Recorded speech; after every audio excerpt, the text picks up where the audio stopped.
tell you a quick testimony on what happened to me, okay? And this happened to me because of fear. Because God was giving me the opportunity to understand that this was about to happen to me. But what happened was, by me using this item from this person, and this person offered me this idol, I was skeptical, but I wind up still using this idol. And when I did use this idol, I was afraid that I was going to hurt it fragilely. I was I was treating it fragilely, afraid that I'm going to hurt it, making sure that I get this idol back to this person that I needed to give it to. But what happened was, when God was speaking to me, he was telling me the truth. Guess what happened? The enemy used my fear against me. See, because I already was thinking that I was so afraid to harm this idol, that this person, I wanted to get this idol back to this person just as well as how this person gave this idol back to me. But the devil took that same very fear that I have with using this idol, and he used it against me. So why God telling me that this was about to happen, this is going to happen if this is going to happen to avoid this, my mind wasn't thinking that. I'm thinking that it was the fear. And so he used that fear against me. So remind yourself, if the fear wasn't never there. Now, if I wasn't in this fear, I wouldn't have gave the enemy a playground to play on. Okay? So he used that very thing that I was so afraid that this may happen and that may happen. It was like God was giving me a signal. And it was like, I was thinking that I was in so much of fear to ignore that signal, but it was God that was really giving me the signal that this was about to happen. But the devil took my fear and played it on me as if this wasn't about to happen, and I was just being afraid. Okay? So when God is speaking, listen, because it's not that I didn't listen. I just thought it was fear and that I was tripping.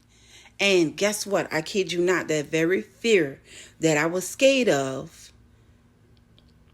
it was the very thing that God was telling me that was about to happen. And so I ignored the signal of the spirit of what he was telling me.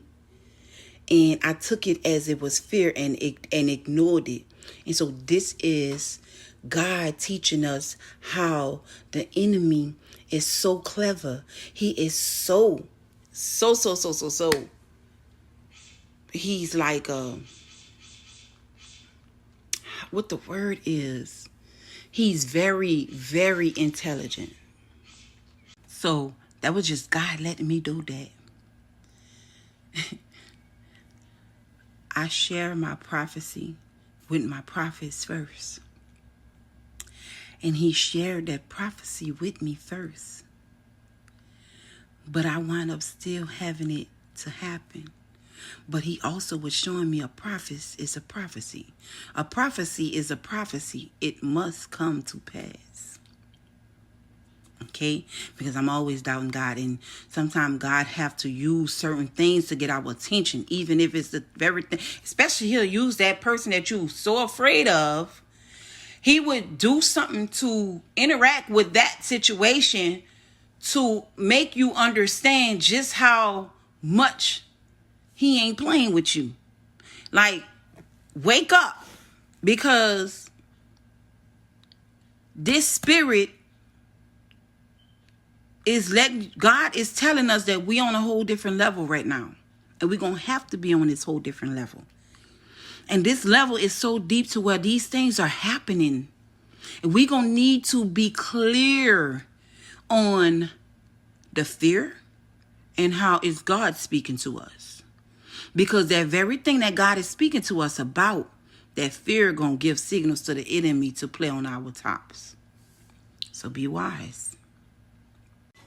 And yes, he would use someone else to put you in danger. He would use, not in dangers to harm you, but to understand that this is what the enemy is on. And he would do anything to crash your city. And so I know that y'all probably be like, oh, well, this don't even go with what you're speaking about, Jamie. But it does. because it just really teaching you the spirit and how you need to think. This is God showing you that you need to shift your way of thinking. Even when it come down to in the beginning, when God created the heavens and you need to shift of how the world presented it to you.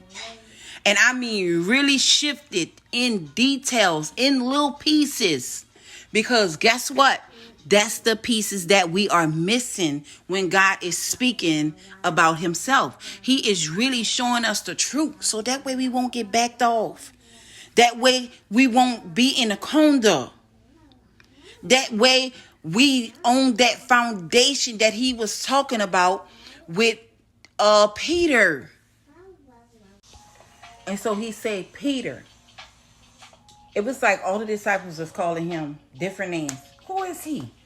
Some of them say he the son of, John the Baptist. Some of them say he this. Some of them say he that. And he looked at Peter and he told Peter, what do you say? Who do you say I am? And Peter said, I say that you are the Son of God. And he said, for that, I'm going to put my foundation. I'm going to put that rock. That's where that rock going to stand, because he was solid. And he stuck with the word of God. He didn't switch it. No matter what he learned more, no matter what he was learning less, he learned what God taught him. Not what the world taught him. Not what man taught him. But what God taught him. What the Spirit of God taught him. He stuck with it. He kept it. And he moved with it by faith. And that's what we're going to need in these moments. Faith. It ain't about what you think you know. What you want to know. How you know it. Because God is teaching us. He's showing us. I'm going to need you to stick with this beginning. I'm going to need you to stick with this word of God. Ain't no switching up. And so remember, we're going to be coming from Genesis chapter 2. So God is saying, I'm going to need you to stay on that foundation. I'm going to need you to understand who I am. I'm going to need you to stick to your guns. Not move, but stay in place. Don't get worried. Just stay in your well-doing. Okay? Because in your place, it's where your purpose is going to be. Okay? Don't get off a track because the world getting off a track. Don't go to all these different guys and trying to figure out this and trying to figure out that because the world is doing this and that. Whatever you learn is what you were supposed to learn. Whatever you teaching, even if you teaching it from the saint last time, that's what you're supposed to be teaching. The truth. It don't matter how fast, how much you have. It just matters if it's the truth. And so stand. Okay? Stand there, because it says in 1 John 5:11, and that this is the recordings that God have given to us, everlasting life, and this life is in the Son. So remember, it dwells in you.